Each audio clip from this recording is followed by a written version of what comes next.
du football. C'est une très mauvaise nouvelle pour les amoureux de football. On a appris aujourd'hui le décès du lion indomptable Emmanuel Koundé. Emmanuel Koundé a gagné la Coupe d'Afrique des Nations en Côte d'Ivoire en 84. En 86, en Égypte, il était finaliste. En 88, au Maroc, il a encore gagné. Et en 90, en Italie, il avait montré tout l'étendue de son talent avec une performance XXL. Et en 92 aussi, lors de la CAN, qui s'est joué au Sénégal avec Henri Michel. C'était Henri Michel, j'ai oublié le nom de cet entraîneur. Et il était le capitaine de cette équipe. Donc, Emmanuel Koundé, c'est l'ancien capitaine des Lions Indomptables, entraîneur de l'équipe Union Sportive de Bitam. C'est brutal, c'est comme la mort de mon père. Je vous ai expliqué que mon père est allé au champ jeudi.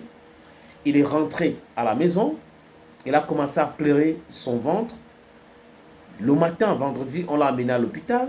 Le temps de prélever, faire des prélèvements pour commencer l'examen, pour faire les examens. C'est comme ça qu'il est parti. Ok. Emmanuel Koundé aussi. Il est sorti de chez lui vendredi matin pour aller faire le sport. Et il marchait. Il a trébuché. Ce qui est normal. Tout le monde peut trébucher. Et Emmanuel Koundé est tombé. Et là, il ne s'est jamais relevé. Il avait un événement samedi-ci. Il avait déjà à Batchenga. Il avait déjà annoncé. Il y a même une vidéo de lui. Il donnait rendez-vous à Batchenga le 17 mai. On peut dire que c'est une mort subite. C'est tragique. C'est terrible. Pendant qu'on a des gens comme Emmanuel Koundé qui ont honoré le Cameroun par leur talent et amené l'image du Cameroun par leur talent, qui peuvent être dans des situations très délicates, difficiles. Vous avez des gens, je vous ai parlé tout à l'heure d'un pays où on peut décaisser à peu près 300 milliards pour construire une route. Depuis 2 ans, rien n'a commencé. Même dans mon quartier à Douala, depuis 5 ans, qu'une société est venue marquer les maisons et tout ça, les routes pour dire qu'on va construire ces routes-là, depuis 5 ans, ils n'ont pas encore commencé. Je dis depuis 5 ans, ils n'ont pas encore commencé. Après, on va vous dire qu'on a décaissé l'argent, les documents vont sortir et les gars se sont partagés cette manne-là. Pendant qu'on est en train de détourner autant d'argent qui devrait aider à désengorger certains quartiers enclavés, certaines villes enclavées, certains villages enclavés, pendant qu'on est en train de boire le whisky très cher, les vins de 8 millions, voilà les hôpitaux qui souffrent. Et vous allez voir un jeune ministre, philosophe, ministre de la Santé, la curiosité camerounaise, qui va venir nous dire que l'hôpital américain est comparable des hôpitaux camerounais aujourd'hui. Je parle de l'hôpital américain en France. Incroyable. L'hôpital, ce n'est pas les bâtiments. L'hôpital, ce n'est pas les cailloux, ce n'est pas le gravier, ce n'est pas le ciment, ce n'est pas la toiture. L'hôpital, c'est son plateau technique. Et l'hôpital aussi, c'est comment est-ce qu'on traite le personnel de la santé. Parce qu'un homme ou une femme qui n'est pas motivé ne peut pas bien faire son travail. Le Cameroun a tout. Mais les détourneurs de fonds publics contribuent à mettre le Cameroun à genoux. Mais demandent aux pauvres, aux gens qu'on est en train de spolier, d'aimer le Cameroun comme eux. Eux, ils sont en train de détourner, spolier l'État, mais les autres devraient aimer cet État-là. Nous sommes en 2025. C'est une année électorale.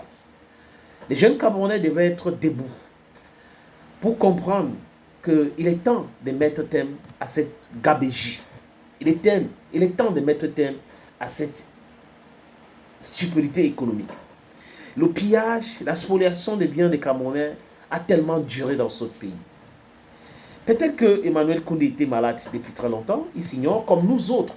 Mais si on avait le bon plateau technique, à chaque fois qu'on part à l'hôpital, on devait détecter quelque chose. Mais parfois, vous pouvez aller à l'hôpital au Cameroun, rien, on ne voit rien.